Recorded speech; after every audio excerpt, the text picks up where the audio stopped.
Mr. Gowdy.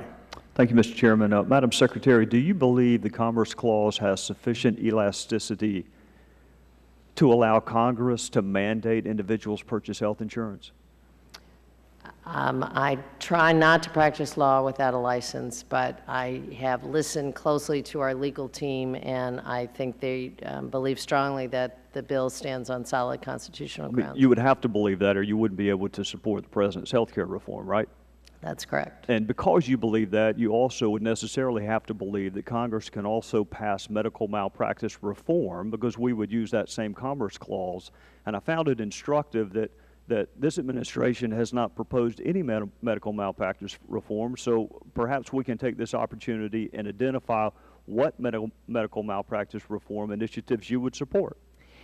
Actually, Congressman, that last statement is not accurate. The President asked me during the course of the health care debate to actually use the powers that have been with HHS for a period of time to put in place some targeted programs around the country. I'm not talking about targeted programs, Madam Secretary. Sir, they are looking at what kind of medical malpractice actually has the following criteria: increases patient safety, lowers liability costs. Has this administration proposed specific medical malpractice reform initiatives? I've just explained to you what's underway right now. They are actually in place.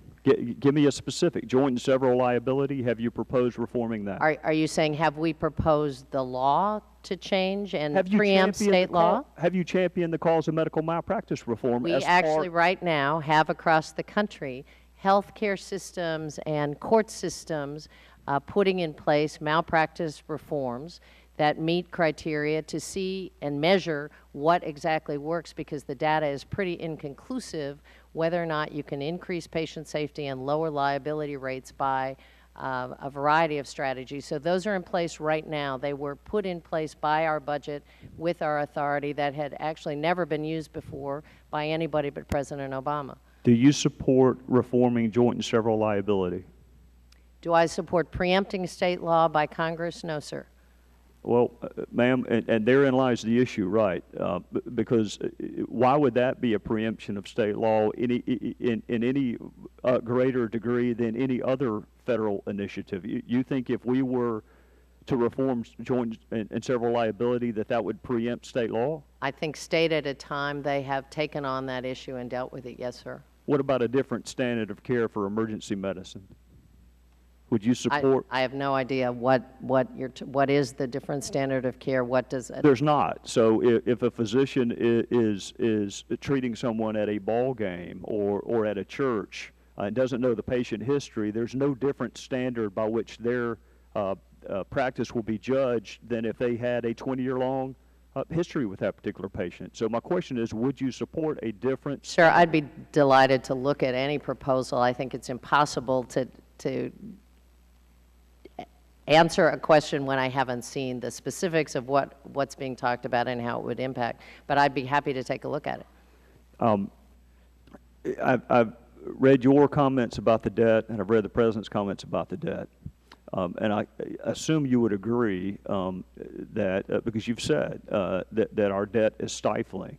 So my question is, given the fact that we agree on that, why was there no proposal for entitlement reform in this administration's initial budget?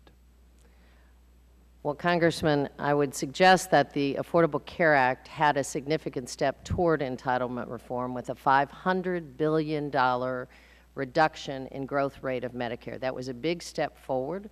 That was not supported by many in this Congress, but it was the President's first step. I would also suggest that the IPAP proposal, which is part of the Affordable Care Act, is also another big step in terms of entitlement reform that actually doesn't potentially cause harm to our seniors, but makes us make more strategic decisions about cost effectiveness of proposals. We are currently working on proposals around dual eligibles, which is the most significant cost driver in Medicaid, and have a proposal underway in our Innovation Center where 15 states are going to be participating to see if we can really find health strategies that look at that highest cost population. So there are significant steps underway on Well, let me entitlement ask you this, reform. because the light just went off. If the president's initial health care reform bill was sufficient, why did he then come out with a second budget after Paul Ryan took on entitlement reform? Why did you come out with a second budget that dealt with it? The gentleman's time has expired. Mr.